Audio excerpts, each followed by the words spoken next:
ठीक है, तो हम लोग देखो लास्ट क्लास में कायरल कार्बन के बारे में पढ़ लिया था हम लोगों ने। सिंगल कायरल कार्बन का केस हम लोगों ने देख लिया था, है ना। जिसमें टू कायरल कार्बन का केस हम लोगों ने देख लिया था, जिसमें नॉन आइडेंटिकल टाइप का था, है ना। आइडेंटिकल कायरल कार्बन का केस भी कंप्लीट हो ही गया था लगभग। फिर से उसको एक बार रिपीट कर देता हूँ मैं, है ना। कि देखो आपके पास है टू आइडेंटिकल कायरल कार्बन, ठीक है। तो आइडेंटिकल कायरल कार्बन का हम लोगों ने केस लिया था, वही ले लेते हैं वापस से, कोई भी ले सकते हो आप लोग। जैसे कि स्टैंडर्ड सा कंपाउंड लिया था ना, टार्ट्रिक एसिड, है ना। इसके पास दो कायरल कार्बन है, एक ये कायरल कार्बन है और एक ये वाला कायरल कार्बन है। तो आपके पास दो कायरल कार्बन है, ठीक है। अब आपसे पूछा जाए कितने नंबर ऑफ आइसोमर्स का फॉर्मेशन कर सकते हो, तो बताओ कितने नंबर ऑफ आइसोमर आए थे, बोलो बताओ। 3। अरे बोलो जल्दी, है ना 3। अच्छा देखो, दो कायरल कार्बन तक के केस को तो आपको याद ही रख लेना है, कभी बनाने की जरूरत नहीं पड़नी चाहिए आपको कभी। ऐसा नहीं कि आप बना के देख रहे हो, नहीं। वन कायरल कार्बन हमेशा ऑप्टिकल एक्टिव दो ही आइसोमर बनते हैं, डी और एल, है ना। दो कायरल कार्बन पे दो केस होते हैं, नॉन आइडेंटिकल और आइडेंटिकल वाला। नॉन आइडेंटिकल में चार आइसोमर बनते हैं, ऑप्टिकल आइसोमर, सबके सब ऑप्टिकली एक्टिव होते हैं। दो आइडेंटिकल कायरल कार्बन है तो उसमें तीन ऑप्टिकल आइसोमर्स बनते हैं, याद है ना। तीन ऑप्टिकल आइसोमर्स कौन कौन से थे, बोलो बताओ, तीन कौन कौन से बनाओगे। एक तो था जिसमें दोनों का आर कॉन्फ़िगरेशन था, एक था जिसमें दोनों का एस कॉन्फ़िगरेशन था, मतलब ये तो इनएंशियोमर्स थे, है ना। और एक था किसी भी एक का आर और किसी भी एक का एस, कोई भी हो सकता है ना। तो ये अलग था। और ये था आपका किस, क्या बोलते थे इसको, मीजो बोलते थे। मीजो याद है ना। ये कैसा होता था, ये होता था ऑप्टिकली इनएक्टिव, याद आ गया, है ना। ये दोनों क्या थे, ये दोनों थे ऑप्टिकली एक्टिव। तो तीन ऑप्टिकल आइसोमर्स में से दो ऑप्टिकली एक्टिव होते हैं और एक ऑप्टिकली इनएक्टिव होता है, ठीक है। अगर आप फिशर पोजीशन में रिप्रेजेंट करना चाहते हो तो कौन कौन से हो सकते हैं, तो देखो आपके पास है COH, तो एक इस तरह का आइसोमर बनेगा, है ना, ये ऑप्टिकली एक्टिव है। इसका मिरर इमेज बनाओगे, वो भी ऑप्टिकली एक्टिव है ना। तो देखो, देख सकते हो दो आइसोमर तो ये हो गए, इनएंशियोमेरिक पेयर जिसको बोलेंगे हम लोग, है ना। और तीसरा बनता था जिसमें वो जो है सेम साइड पे था, मतलब इसमें क्या गया, सिमेट्री आ गया। जैसे इसके इसमें कौन सा है, प्लेन और सिमेट्री है ना। तो इसमें सिमेट्री है तो ये कैसा हो जाएगा, ये आपका मीजो हो जाएगा। मीजो मतलब ऑप्टिकली इनएक्टिव। तो तीन ऑप्टिकल आइसोमर्स थे जिसमें से दो आपके इनएंशियोमेरिक पेयर ऑप्टिकली एक्टिव वाले और एक आपका ऑप्टिकली इनएक्टिव जिसको हम लोग मीजो बोलते हैं, है ना। क्यों, क्योंकि इसमें क्या है, क्योंकि इसमें सिमेट्री प्रेजेंट है, तो ऑप्टिकली इनएक्टिव हो गए। बताओ।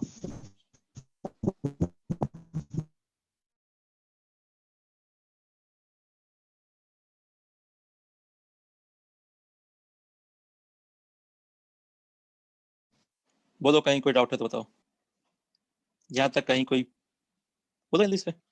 इतना हो गया था अपना पॉइंट, है ना। चलो आगे चलते हैं, है ना। अच्छा, मीजो को थोड़ा सा समझ लेते हैं कि मीजो कंपाउंड आपका ऑप्टिकली इनएक्टिव क्यों है ना। तो देखो, मीजो बनाते हैं तो आप लोगों ने क्या बनाया, मीजो कंपाउंड का फॉर्मेशन किया जिसमें से COH ग्रुप, दोनों OH ग्रुप सेम साइड पे है ना। फिशर प्रोजेक्शन में COH। तो हम लोग बोल रहे हैं कि इसमें है प्लेन ऑफ सिमेट्री। पहला तो ऐसे ही देख सकते हो आप लोग, देखो इसमें प्लेन ऑफ सिमेट्री है ना। आपको देखो फिशर प्रोजेक्शन में एक्चुअली प्लेन ऑफ सिमेट्री वगैरह नहीं देखना है आपको, है ना। ना तो ऐसे देख के कहोगे कि ये तो प्लेनर ही होता है हमेशा, तो है ना। तो ऐसे नहीं देखना होता है, वो एक्चुअल कंपाउंड में प्लेन ऑफ सिमेट्री है। यहाँ तो बस मैं इसको रिप्रेजेंट कर रहा हूँ, ठीक है ना।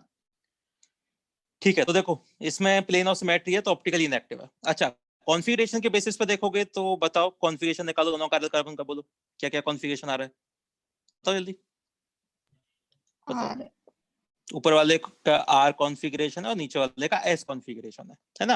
मतलब लाइट जब इसमें से पास होगी तो ऊपर वाले कायरल कार्बन को आप ध्यान से देखो, ये R कॉन्फ़िगरेशन का है, स्ट्रक्चर देखो इस तरह का। तो नीचे वाले कायरल कार्बन का स्ट्रक्चर तो सेम ही है, इलेक्ट्रॉन क्लाउड सेम टाइप का ही है ना। बस अपोजिट है बिल्कुल, उसका आई का आर है, दूसरे का है। तो लाइट जब आर वाले से पास करेगी तो मान लो अगर ये डेक्स्ट्रोरेटी है तो पॉजिटिव साइड में कुछ एंगल होगा।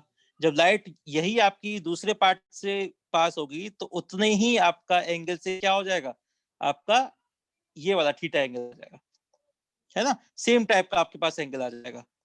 तो क्या हो जाएगा, एक दूसरे को कैंसिल आउट कर देंगे।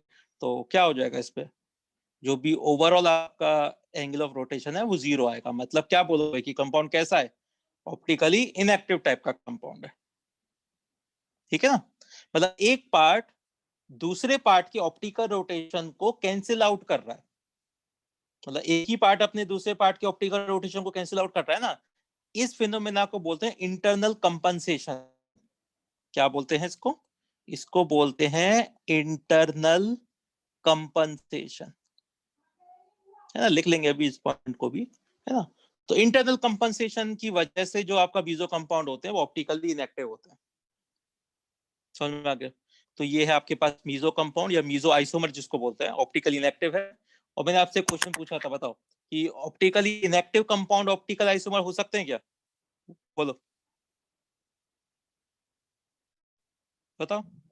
कोई भी optically inactive compound optical isomer हो सकता है क्या, हो सकता है क्या, हो सकता हो है। सकता यस है ना।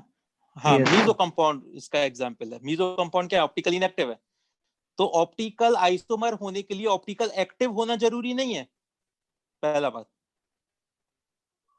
समझ में आया ना। तो मीजो कंपाउंड वाले की बात करो तो ये ऑप्टिकल आइसोमर है पर ये ऑप्टिकल इनएक्टिव है ना। तो अब ऐसा याद नहीं रख लेना आपको हमेशा कि नहीं कि ऑप्टिकल एक्टिव कंपाउंड्स होते हैं उन्हीं के ऑप्टिकल आइसोमर्स होते हैं, है ना, उन्हीं को ऑप्टिकल आइसोमर्स बोला जाता है, ऐसा नहीं है। ऑप्टिकल इनएक्टिव कंपाउंड भी हो सकते हैं, पर उस ऑप्टिकली इनएक्टिव कंपाउंड का कोई ना कोई ऑप्टिकल आइसोमर एक्टिव होना चाहिए। मतलब इस मीजो के दो ऑप्टिकल आइसोमर्स ऑप्टिकली एक्टिव थे ना, है ना, तभी आप इसको ऑप्टिकल आइसोमर बोल रहे हो। मतलब इसमें कायरल कार्बन है ना, कायरल कार्बन होंगे तब, अगर आपके पास कैसा हो इनएक्टिव टाइप का हो तब उसको मीजो बोला जाता है। तो किसी भी तरीके से बोलो, बहुत सारे तरीके हैं इसको डिफाइन करने के, है ना। जिसमें कायरल कार्बन है फिर भी ये ऑप्टिकली इनएक्टिव है तब आप इसको मीजो बोलते हो। कोई भी आपका ऐसे इनएक्टिव कंपाउंड हो, जैसे मैं बात करूं, जैसे मैंने आपको ये बनाया, यहाँ पे मैंने Cl लिख दिया, यहाँ मैंने Br लिख दिया, बताओ इसको मीजो बोलोगे क्या, बताओ बोलो। इसमें भी प्लेन ऑफ सिमेट्री है ना, ये भी ऑप्टिकली इनएक्टिव है, इसको मैं मीजो बोल सकता हूँ क्या, बोलो बताओ। मीजो बोल सकते हो कैसे, नहीं सर। बताओ। नहीं बोल सकते, है ना। किसी भी ऑप्टिकली इनएक्टिव कंपाउंड को मीजो नहीं बोलते, इसमें कोई कायरल कार्बन ही नहीं है। या फिर ऐसे बोलो कि इसका कोई भी आइसोमर ऑप्टिकल एक्टिव बन ही नहीं सकता है, कहीं भी लगाऊं मैं, वेज पे लगाऊं, डैश पे लगाऊं, कुछ भी लगाऊं, इसका कोई भी आइसोमर ऑप्टिकल एक्टिव नहीं होगा, कोई कायरल कार्बन नहीं है इसमें, तो इसको मैं मीजो भी नहीं बोलूंगा। तो हर ऑप्टिकल इनएक्टिव कंपाउंड मीजो नहीं होता है। मीजो का मतलब है इसमें दो या दो से ज्यादा कायरल कार्बन होने चाहिए और उसके बाद कोई ना कोई सिमेट्री होनी चाहिए, तब आप उसको मीजो बोलते हो। बताओ यहां तक समझ में आया, नहीं आया, कहीं कोई डाउट है तो बताओ किसी पॉइंट में, है ना। तो जल्दी से मीजो लिख लेते हैं, मीजो कंपाउंड या मीजो आइसोमर क्या होता है सुनो। तो आपके पास है मीजो आइसोमर, या उसी को हम लोग क्या बोलते हैं, मीजो कंपाउंड, ठीक है। तो लिख लो क्या है आपके पास, कंपाउंड विच कंटेन टू और more chiral carbon but it is optically inactive due to presence of symmetry। कोई भी सिमेट्री हो सकता है, प्लेन या सेंटर जो भी होगा, है ना। then this compound is known as meso compound या मीजो आइसोमर, है ना। तभी बोलेंगे उसको कि उसमें दो या दो से ज्यादा कायरल कार्बन है पर फिर भी ऑप्टिकली इनएक्टिव है क्योंकि कोई ना कोई सिमेट्री उसमें प्रेजेंट है, ठीक है ना। तो उसको क्या बोलते हैं, मीजो कंपाउंड बोलेंगे, है ना। एक लाइन और लिख देते हैं इंटरनल कंपनसेशन वाली, मीजो कंपाउंड्स, याद रखना इस लाइन को, meso compounds are optically inactive, है ना। किसकी वजह से होते हैं, due to internal compensation, due to internal compensation. ठीक है, बताओ कोई डाउट है तो बोलो किसी को।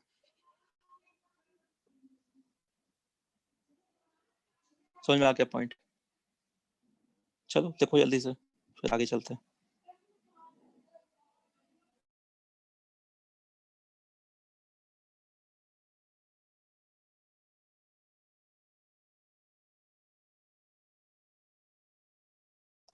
इंटरनल कंपनसेशन का मतलब है कि मॉलिक्यूल का एक पार्ट अपने दूसरे पार्ट के ऑप्टिकल रोटेशन को कैंसिल आउट कर रहा है, कंपनसेट कर रहा है ना।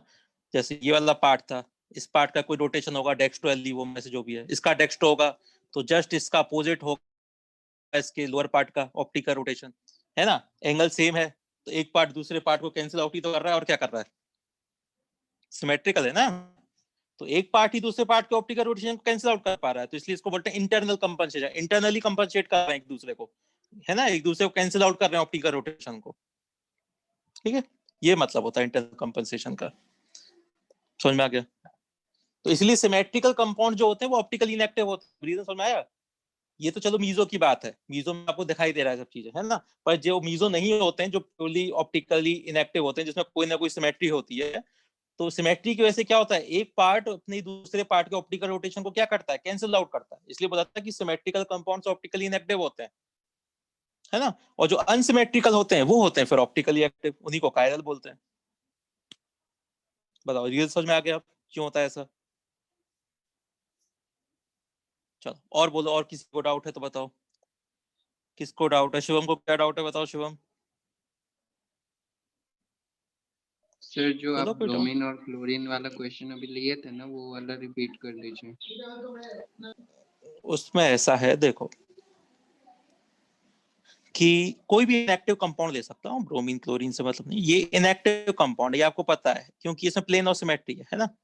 तो इसको मैंने बोला था कि इसको मीजो बोल सकता हूँ क्या मैं, इनएक्टिव कंपाउंड है तो इनएक्टिव कंपाउंड को मीजो बोल सकते हो क्या? नहीं, किसी भी इनएक्टिव कंपाउंड को मीजो नहीं बोल सकते, क्योंकि ऐसे बहुत सारे इनएक्टिव कंपाउंड्स हैं ऑप्टिकली इनएक्टिव है, उन सबको मीजो नहीं बोल सकते। क्यों? क्योंकि इसमें कायरल कार्बन नहीं है, आपको कंडीशन है कायरल कार्बन होने चाहिए, मतलब कि उसका कोई ना कोई आइसोमर ऑप्टिकली एक्टिव होना चाहिए,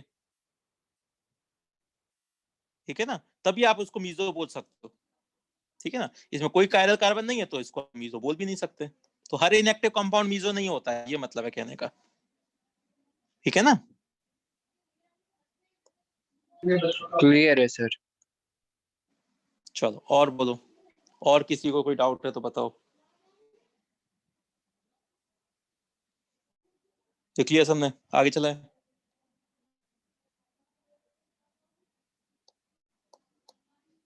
चलो इसको हटाते हैं, थोड़ा सा आगे चलते हैं। तो अब क्वेश्चन बताओ, जैसे वापस में फिर से लिख देता हूँ, ये 3 आइसोमर आपके बने, है ना। तो आपके पास 3 आइसोमर्स हैं, एक ये है, एक इसका मिरर इमेज, है ना, और एक था आपका मीजो। मीजो का मतलब था OH OH सेम साइड पे, है ना, COH COH। तो मुझे बताओ 1 2 एंड 3 मेरे पास 3 कंपाउंड्स हैं, ये वाले जो 3 आइसोमर मिले हैं मुझे, है ना।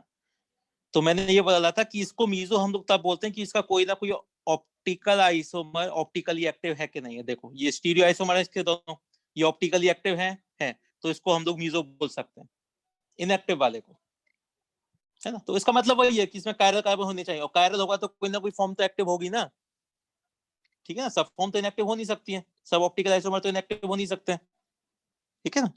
तो जो ऑप्टिकल एक्टिव है तो देख सकते हो उनको, जैसे 2 कायरल कार्बन के केस में कितने बन गए आपके पास, 2 ऑप्टिकल एक्टिव आ गए, एक ऑप्टिकली इनएक्टिव आ गया। तो याद रहेगा ये वाला पॉइंट।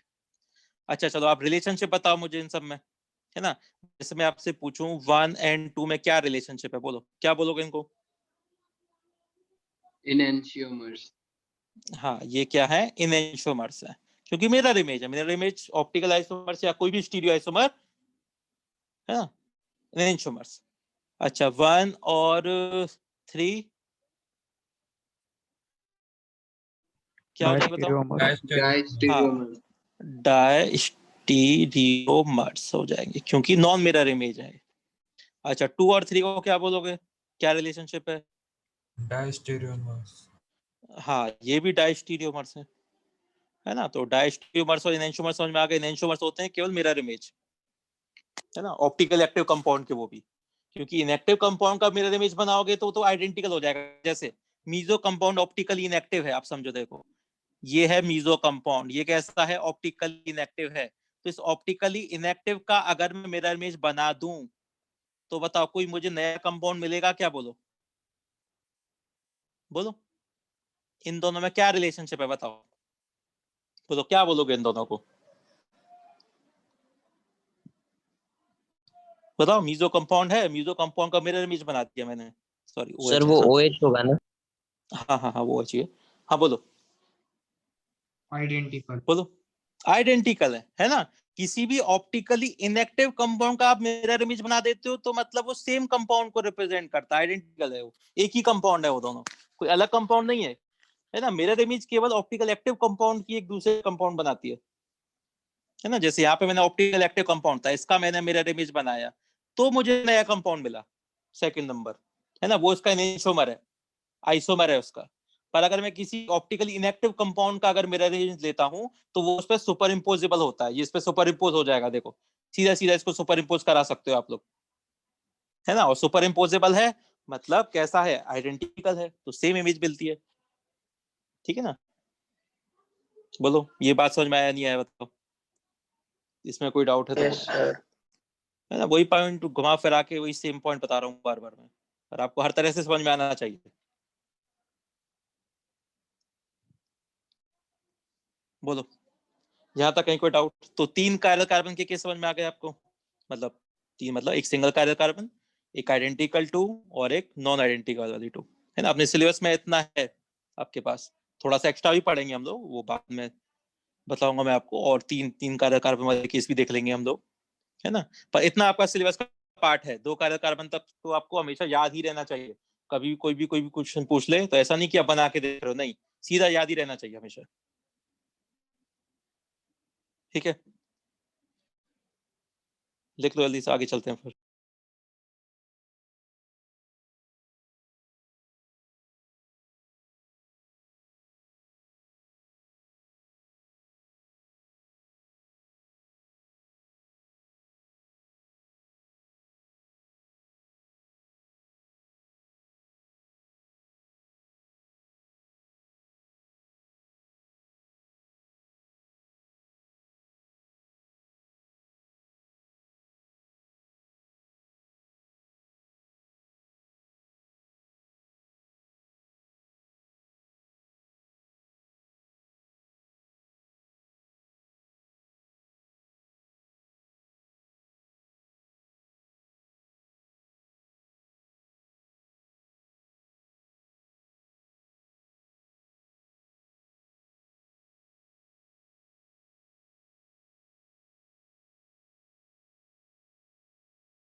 हो गया कंप्लीट,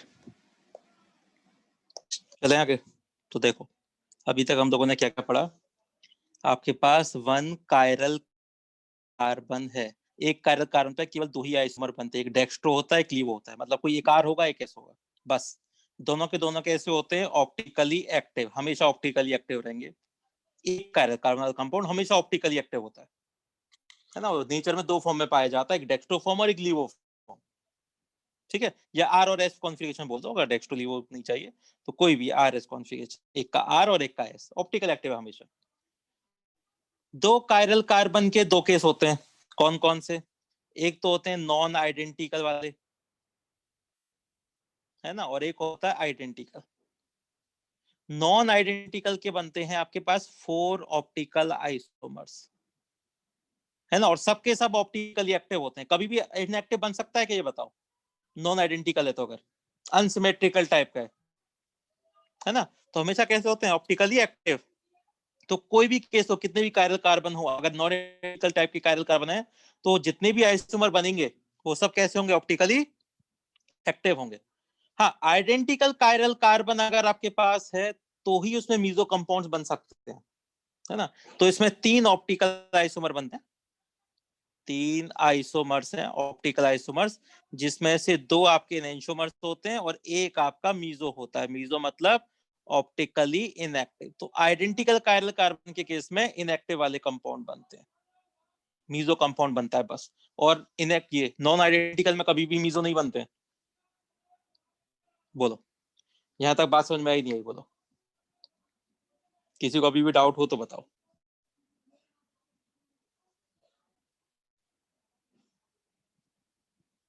ठीक है, समझ में आ गया। चल, तो मीजो कंपाउंड समझ में आ गया कि इंटरनल कंपनसेशन की वजह से कैसे होते हैं, ऑप्टिकली इनएक्टिव होते हैं। अच्छा, अगर मैं काम करूं, 2 इनेंशियोमेरिक पेयर को ले लूं मैं, इक्विमोलर मिक्सचर, तो मिक्सचर कैसा होगा बताओ, तो सॉल्यूशन कैसा होगा? बोलो। मतलब कहने का मतलब है कि एक आपका ट्यूब है जिसमें एक सॉल्यूशन फिल्ड है, इसमें क्या है, डेक्स्ट्रो फॉर्म भी है और लीवो फॉर्म भी है ना। और दोनों 50-50% है, एक ही कंपाउंड की डेक्स्ट्रो फॉर्म भी है और एक ही कंपाउंड की लीवो फॉर्म भी है। तो सॉल्यूशन कैसा होगा बोलो, बताओ। Optically inactive. हाँ, तो ये ऑप्टिकली इनएक्टिव हो जाएगा कि नहीं हो जाएगा? भले ही इसमें ऐसा कोई कंपाउंड नहीं जो इनएक्टिव है, दोनों ही ऑप्टिकली एक्टिव वाले कंपाउंड्स हैं, पर इस सॉल्यूशन का नेचर कैसा हो जाएगा, ऑप्टिकली इनएक्टिव हो जाएगा। ठीक है ना। तो इस सॉल्यूशन को क्या बोलेंगे हम लोग, इस सॉल्यूशन को बोला जाता है रेसिमिक मिक्सचर।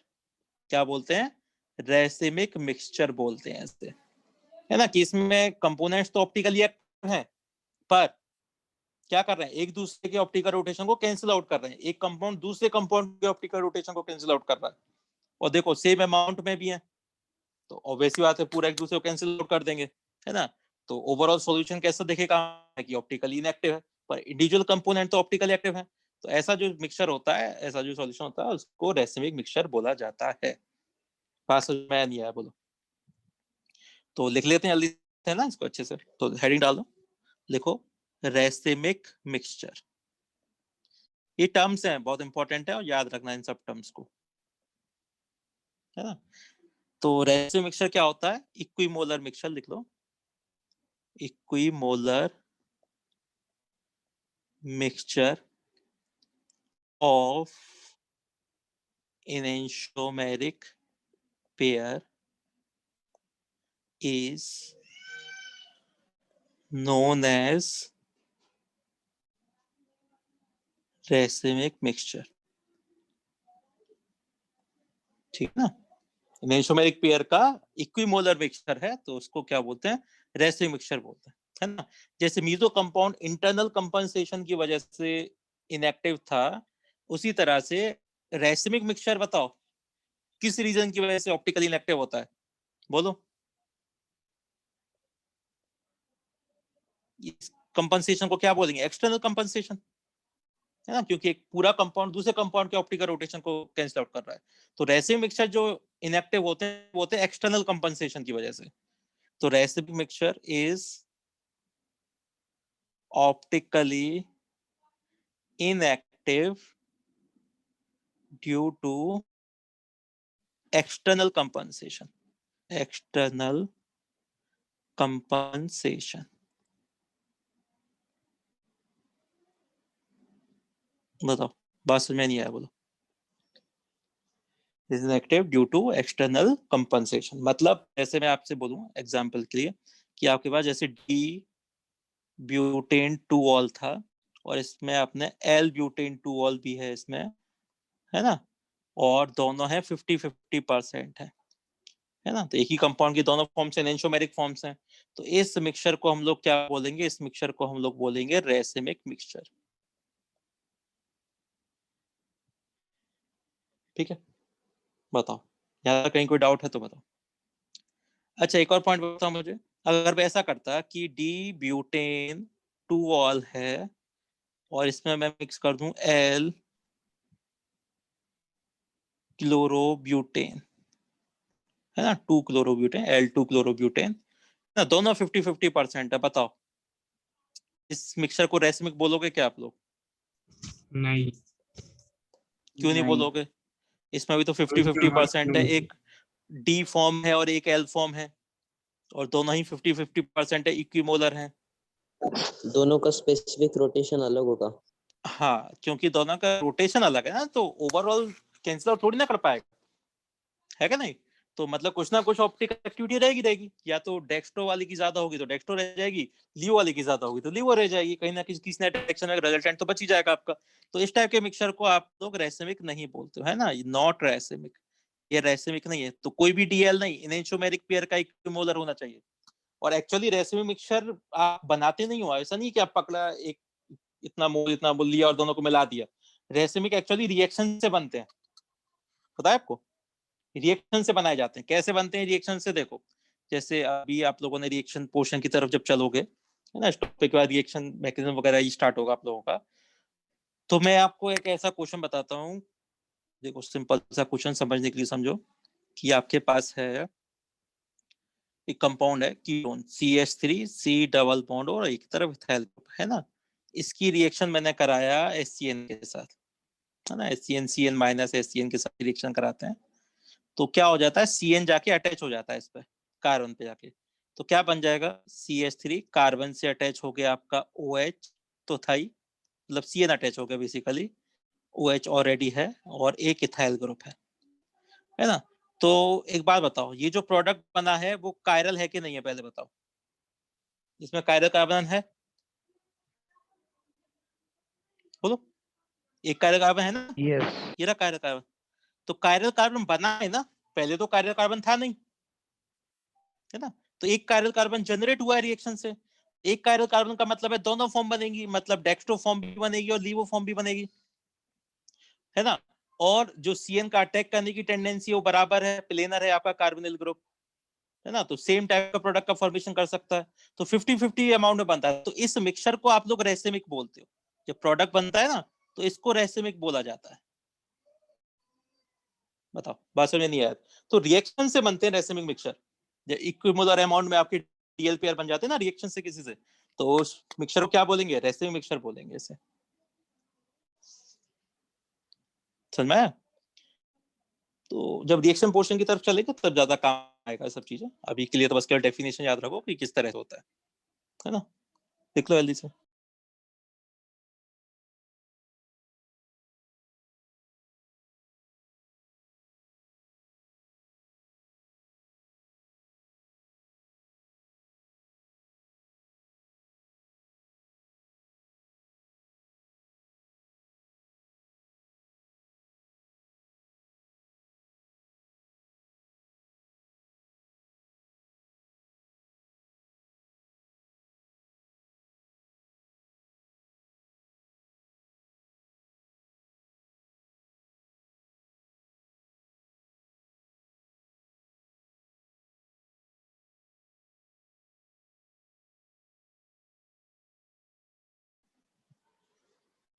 तो देखो, अब आपने कायरल कार्बन के केसेस वगैरह तो पढ़ लिए, है ना। 1 कायरल कार्बन, 2 कायरल कार्बन, दोनों टाइप के 2 कायरल कार्बन हो गए। अब बात करते हैं इनके रिप्रेजेंटेशन की वापस से, वही है ना। वो प्रोजेक्शन फॉर्मूला का कन्वर्जन पे आते हैं। जैसे एक कायरल कार्बन के केस में आपने पढ़ा था, वेज डैश में रिप्रेजेंट करते हैं हम लोग, फिर इसको फिशर में कन्वर्ट करते हैं, है ना। तो इसी तरह से 2 कायरल कार्बन को भी अब हमें रिप्रेजेंट करना है, वेज डैश में भी देखते हैं कैसे करते हैं। और 2 कायरल कार्बन के केस को फिशर में कैसे कन्वर्ट करते हैं वो भी सीख लेते हैं जल्दी से, है ना। तो कन्वर्जन देखते हैं। तो सबसे पहला कन्वर्जन तो वही अपना फिक्स, कौन सा, वेज डैश से फिशर प्रोजेक्शन, ठीक है। तो लिख लो वापस से, हेडिंग डाल दो। तो वेज डैश टू फिशर, या सीधा डाल देना पहले project inter conversion of projection formula, ऐसे लिख के फिर उसमें लिखना वेज डैश टू फिशर, है ना। तो देखो, सिंगल कायरल कार्बन का केस तो आप लोग जानते हो, और वेज और डैश ऑफ फिशर प्रोजेक्शन में रिलेशनशिप भी आप जानते हो कैसा होता है। कि ये फिशर प्रोजेक्शन है, तो अगर वेज डैश में अगर आप इसको रिप्रेजेंट करना चाहोगे तो इसका मतलब है कि इसकी जो ये हॉरिजॉन्टल लाइंस है उसका मतलब होता है वेज, और जो वर्टिकल लाइंस होती है इन दोनों का मतलब होता है डैश। मतलब एक कार्बन होता है जो प्लेन में होता है, बाकी सारे बॉन्ड्स आपके इस तरह के होते हैं, वेज और डैश पे होते हैं, है ना। ये मतलब होता है ना। ठीक है। और देखो सिंगल कायरल कार्बन मैंने आपको बता चुका हूँ। अगर मान लो कोई सिंगल कायरल कार्बन है आपके पास, जैसे मान लो एक कायरल कार्बन लेते हैं, जैसे इस तरह का है ना, एक ही कायरल कार्बन है, तो इसको अगर आपको वेज डैश से अगर फिशर में कन्वर्ट करना है तो कैसे करोगे? तो मैं आपको बताया था, एक पॉइंट ऑफ रेफरेंस मानो यहाँ पे, है ना। तो कार्बन को देखो प्लेन में, तो कार्बन आपको प्लेन में दिख रहा है, तो वही तो चाहिए आपको, कार्बन प्लेन में है। और यहाँ पे अगर आप खड़े हो तो आपको OH और H अपनी तरफ दिखाई देंगे, मतलब वेज पे दिखाई देंगे, है ना। तो वेज पे दिखाई देंगे, और जिस हैंड पे दिखाई दे रहा है, जैसे OH मुझे राइट साइड में दिखाई दे रहा है, H मुझे लेफ्ट साइड में दिखाई दे रहा है, तो OH राइट साइड में, H लेफ्ट साइड में, तो लेफ्ट साइड ऊपर CH3 है और नीचे ET है। तो जैसा मुझे दिखेगा वैसा मैं इसको लिख दूंगा ऐसे, है ना, जैसा आपको दिखाई दे वैसे लिख दो, है ना। मतलब पकड़ के इसको सीधा कर दो, प्लस बना दो, बस और कुछ नहीं करना। वेज और डैश को आपको पकड़ के सीधा कर देना, ठीक है। तो ये तो हो गया सिंगल कायरल कार्बन वाला केस, है ना, बना सकते हो। अच्छा, इसी तरह से अब दो कायरल कार्बन के केस देखते हैं। तो देखो वेज और डैश में कैसे बनाते हैं।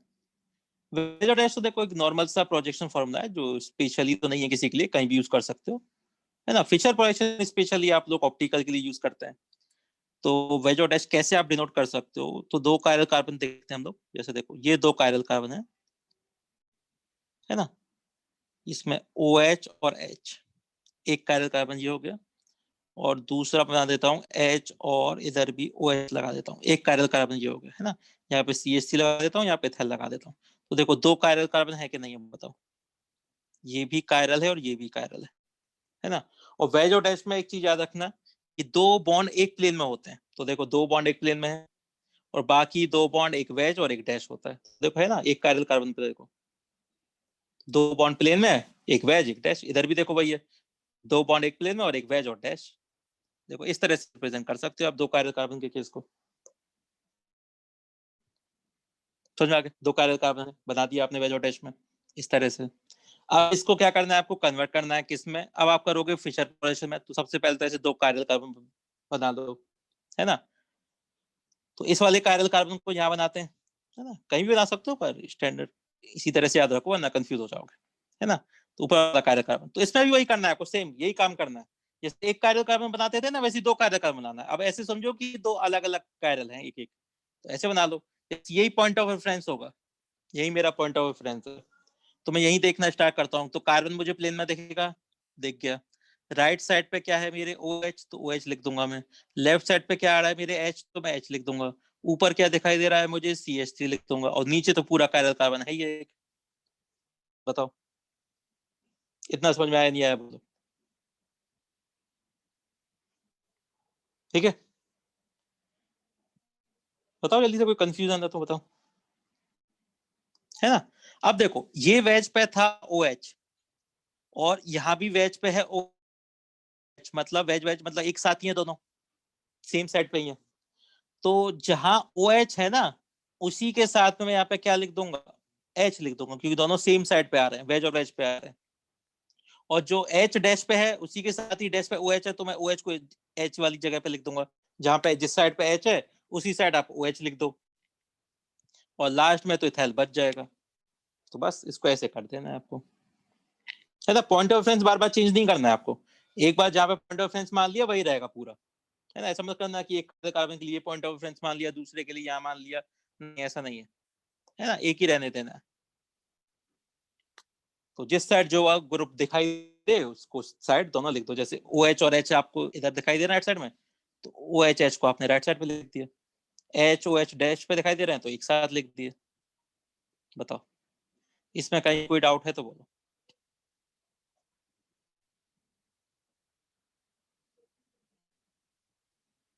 बताओ। बना सकते हो ऐसे प्रोजेक्शन फॉर्मूला। देखो जल्दी से और क्वेश्चन करते हैं फिर, है ना। जैसे आप लोग बनाओ कि मैंने आपको ऐसे दे दिया, यहाँ वेज है, एक डैश है, इधर भी वेज है, इधर डैश है, इसी तरह का है ना।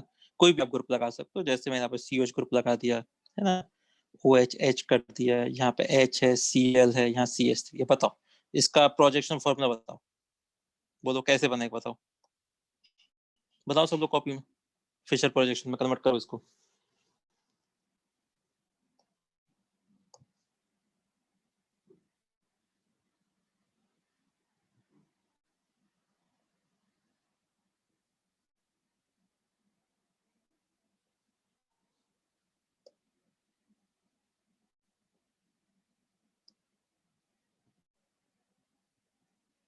हो गया कंप्लीट? बताओ सबसे ऊपर क्या लिखोगे, बोलो। COOH है ना? हाँ हाँ, इधर राइट साइड पे सेट क्या आएगा बताओ? OH OH बिल्कुल, यहाँ OH आएगा, यहाँ H आएगा। अच्छा, OH के साथ में क्या है? Cl है तो Cl लिख दो। H के साथ में क्या है? H है तो H लिख दो। और नीचे आपका CH3 है ना? मतलब बस इसको पकड़ के सीधा कर दो, बस कुछ नहीं करना। ये आपको ऐसे दिखाई दे रहे हैं दोनों ग्रुप, इसको पकड़ के ऐसे प्लस के फॉर्म में सीधा सीधा कर दो इन ग्रुप्स को, और कुछ नहीं करना है आपको। समझ रहे हैं ना किस तरह का है फिचर प्रोजेक्शन क्या है? आपने क्या किया, इस OH ग्रुप और H ग्रुप को पकड़ के आपने सीधा कर दिया, ऐसे ऐसे लिख दिया, बस ऐसे पकड़ के सीधा कर दो OH H और COH, है ना? तो नीचे वाला भी ऐसा ही हो जाएगा, ClH और CH3। तो बस इसको सीधा खड़ा कर दो, इसको ऐसे खोल के, इसको पूरे को, मॉलिक्यूल को, वेज और टेस्ट को, तो क्या बन जाएगा? ऐसे आपका फिशर प्रोजेक्शन बन जाएगा, है ना? समझ में आ रहा है किस तरह से करते हैं रिप्रेजेंट? ठीक है, ये तो आ गया सिंपल प्रोजेक्शन। अच्छा, ये आप प्रोजेक्शन ना, फिशर प्रोजेक्शन हमेशा इस वाली एक्लिप्स वाली फॉर्म को रिप्रेजेंट करता है ना? आप एक चीज समझो, मुझे देखो, दो कायरल कार्बन है ना? दोनों के बीच में सिग्मा बॉन्ड है। पहले तो बताओ, सिग्मा बॉन्ड जानते हो आप लोग क्या होता है? अच्छा, सिग्मा बॉन्ड में होता है Yes, रोटेशन। रोटेशन होता है कि नहीं होता है? रोटेट करता रहता है सिग्मा बॉन्ड हमेशा, ये भी जानते yes, हैं। तो इसमें रोटेशन होगा, तो देखो इस बार जैसे यहाँ पे वेज और डैश था पहला बॉन्ड, तो दूसरा बॉन्ड ऐसा नहीं हो सकता वेज इधर चला जाए डैश इधर चला जाए, ऐसे घूमता रहे वाला बॉन्ड। yes, sir. सेकंड वाला कार सिग्मा बॉन्ड से घूमता रहेगा, है ना? तो देखो फ्री रोटेशन है, सिग्मा बॉन्ड के अराउंड फ्री रोटेशन है। अब एक चीज सुनो, इस रोटेशन से कॉन्फ़िगरेशन पर फर्क नहीं पड़ता है। मान लो इसका आर कॉन्फ़िगरेशन है, तो कितना भी घूमे वो रहेगा आर ही। कॉन्फ़िगरेशन का भी फर्क नहीं पड़ता सिग्मा बॉन्ड की रोटेशन से। कोई अगर आपके पास एस कॉन्फ़िगरेशन था, तो कितना भी रोटेट करे वो ऐसे ही रहेगा, है ना? रोटेशन से कॉन्फ़िगरेशन चेंज नहीं होता कभी भी, याद रखना, है ना? जो एक कंपाउंड एक बार जिस कॉन्फ़िगरेशन का बन गया, वो हमेशा उसी कॉन्फ़िगरेशन का रहता है। पता नहीं चाहे सिग्मा बॉन्ड में कितना भी रोटेशन होता रहे, घूमता रहे, घूमने दो, कुछ फर्क नहीं पड़ता उससे। ठीक है, समझ में आई बात? पर हाँ, अब आपको रिप्रेजेंटेशन जब करना है, तो देखो हमेशा एक काम करना, चाहे किसी भी फॉर्म में आपको दिया गया हो, किसी भी तरह से रोटेट करके आपको दिया गया हो, आप हमेशा उसको इस वाली फॉर्म में कन्वर्ट कर लिया करो। इस फॉर्म को एक्लिप्स फॉर्म बोलते हैं। कौन सी फॉर्म बोलते हैं? ये वाली फॉर्म होती है एक्लिप्स फॉर्म। ये देखो, जिसमें वेज और डैश के साथ ही होता है, इसको बोलते हैं एक्लिप्स्ड फॉर्म, है ना? तब देखो इधर ही वेज है और इस साइड ही वेज है, यहाँ भी, है ना? इधर डैश है तो इधर ही डैश है ना? बॉन्ड सब एक साइड पर है। एक तो बोलते हैं एक्लिप्स फॉर्म। एक्लिप्स जानते हो, है ना? एक्लिप्स का मतलब होता है, जैसे सोलर एक्लिप्स, मूनर एक्लिप्स एक दूसरे को छुपा लेते हैं ना, इसी तरह से अगर मैं आगे सामने से देखूं, तो एक कायरल कार्बन ने दूसरे कायरल कार्बन को ऐसे देखो एक्लिप्स कर रखा है कि नहीं? तो इस फॉर्म को एक्लिप्स फॉर्म बोलते हैं। अच्छा, जो रोटेट करने के बाद बन जाती है फॉर्म को स्टैगर्ड बोलते हैं, है ना? ये कॉन्फॉर्मेशन के बेसिकली पॉइंट्स हैं। जब हम लोग कॉन्फॉर्मेशन आइसोमर्स पढ़ेंगे लास्ट में, उसके पॉइंट्स हैं, पर क्योंकि जरूरत है थोड़ा सा, तो मैं यही आपको समझाता हूँ थोड़ा सा, कि स्टैगर्ड फॉर्म इसको बोलते हैं जब ये पूरा रोटेट कर जाता है ऐसे, है ना? तो ये क्या किया आपने, इस पहली वाली फॉर्म को रोटेट कर दिया, तो जो बॉन्ड था वो लोअर साइड पे आ गया, वेज इधर चला गया, डैश इधर चला गया, है ना? तो आपने पूरा इसको जैसे मान लो 180 डिग्री से मैंने रोटेट कर दिया इसको, तो इस तरह से स्टैगर्ड फॉर्म बन जाता है। तो किसी फॉर्म में दिया गया हो, स्टैगर्ड फॉर्म हो या कोई भी फॉर्म हो, तो उसको हमेशा आप घुमा के खुद अपने से घुमा सकते हो, कोई फर्क नहीं पड़ता, है ना? आप खुद घुमा सकते हो उसको, घुमा के किस में कन्वर्ट कर लो, एक्लिप्स फॉर्म में कन्वर्ट कर लो उसे।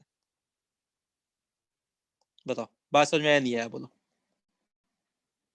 ठीक है, तो किसी फॉर्म में दिया गया हो उसको एक्लिप्स फॉर्म में कन्वर्ट कर लो। मतलब जो फिचर प्रोजेक्शन होता है, वो एक्चुअली वेज और डैश का ये जो प्रोजेक्शन होता है, इसका एक्लिप्स फॉर्म को रिप्रेजेंट करता है हमेशा। एक्लिप्स फॉर्म, तो हमेशा एक्लिप्स फॉर्म से ही आपको बनाना है।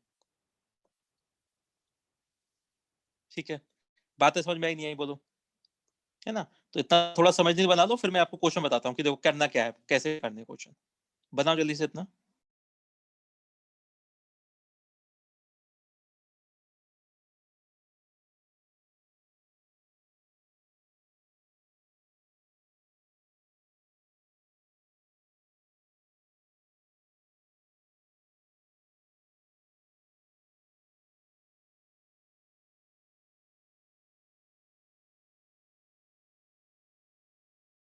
ठीक है, देखो समझो कैसे है, जैसे मैं आपको क्वेश्चन दूं। क्वेश्चन मैंने आपको दिया है, एक आपके पास ऐसे प्रोजेक्शन है वेज और डैश में, ये तो सिंपल है, यहाँ पे वेज दे रखा है, H वेज पर है, यहाँ पे कुछ भी दे दो, CH2H, कोई भी ग्रुप लगाओ कोई फर्क नहीं पड़ता है ना। यहाँ मैंने OH लगा दिया और इधर मैंने लगा दिया, इधर ये ऊपर की साइड वाली पेज पे Br, और इधर लगा दिया H, और इधर लगा देता हूँ CH3। कौन सा फॉर्म दे है बताओ, ये स्टैगर्ड फॉर्म है कि नहीं है, बोलो। Yes sir. हाँ सर। है ना, ये स्टैगर्ड फॉर्म है। तो देखो इसको करना क्या है आपको, इसको बस आपको रोटेट करना है ना, लास्ट वाली फॉर्म को रोटेट कर दो। मतलब मुझे बना लेना एक्लिप्स, लास्ट वाले कार्य को सिग्मा जो बॉन्ड है उसको मैं रोटेट कर दूं, बोलो। सिग्मा बॉन्ड को रोटेट कर सकते हो ना आप। तो जैसे ही आप सिग्मा बॉन्ड को रोटेट करोगे तो देखो पहला कार्बन तो फिक्स है, उसको तो एज इट इज रहने दो, उसमें तो कोई चेंज करना नहीं है आपको। तो क्या करना है आपको, CH2OH, यहाँ आ गया H और डैश पे आ गया OH, ये बन गया, ठीक है। अच्छा सेकंड वाला क्या बन जाएगा, जब आप इसको 180 डिग्री से रोटेट करोगे तो CH3 ऊपर चला गया, देखते जाना ध्यान से, है ना। पूरे को 180 डिग्री से पूरे घुमा दो, पूरे ग्रुप को आप, CH3 ऊपर चला गया। अब एक बात बताओ, वेज पे कौन सा ग्रुप आएगा, बोलो बताओ। ब्रोमीन। 180 ब्रोमीन नहीं आएगा, ब्रोमीन तो ऑलरेडी वेज पे है। तो ये वाला जो वेज पे है, जब 180 डिग्री से आप घुमाओगे तो ये इधर डैश पे नहीं चला जाएगा, अपोजिट जाएगा ना बिल्कुल 180 डिग्री पे। तो ब्रोमीन कहाँ चला जाएगा, डैश पे। H था बिल्कुल ऊपर, तो ये कहाँ चला जाएगा, इधर आ जाएगा बाहर की तरफ। 180 डिग्री पे घुमाया ना आपने पूरा, बोलो नहीं आया समझ में। तो 180 डिग्री पे जब घुमाओगे तो ये इधर चला जाएगा, डैश वाला इधर आ जाएगा बाहर की तरफ, और ये ऊपर चला जाएगा। बोलो ऐसा ही तो बनेगा, है ना। तो इसको रोटेट करके आपको इसमें कन्वर्ट कर लेना। अच्छा अब अगर ये सिंपल इक्लिप्स फॉर्म में आ गया तो अब तो सीधा सीधा बना सकते हो। तो क्या बन जाएगा, ऊपर CH2H है, राइट साइड में H है, लेफ्ट साइड में OH है। अच्छा H के साथ में H है, OH के साथ में Br है, और CH3 तो लास्ट में आ जाएगा। तो ये इसका फिशर प्रोजेक्शन बन गया। बोलो यहाँ तक कहीं कोई डाउट है तो बताओ। सर वो BR वेज पे कैसे आ जाएगा? वो नहीं समझा। देखो ऐसा है ना, CH3 डाउन द साइड है ना, इधर आपका Br दे रखा है, यहाँ पे आपका डैश है। जब आप इसको 180 डिग्री से घुमाओगे तो मुझे बात बताओ, 180 डिग्री का मतलब CH3 ऊपर चला गया, ये वेज पे था तो ये डैश पे ही तो आ जाएगा Br। और H कहाँ चला जाएगा, H डैश पे था तो वो H वेज पे आ जाएगा। पूरा 180 डिग्री से रोटेट कर रहे हो ना आप, बोलो बात समझ में हाँ नहीं सर। आया, है ना। ऐसे इसको थोड़ा सा 3 डायमेंशन ही समझ जरूरी है, चलो वो नेक्स्ट क्लास में हम लोग समझेंगे, है ना। अभी थोड़ा सा एक इंपॉर्टेंट पॉइंट है, वो इतना देख लो फिर।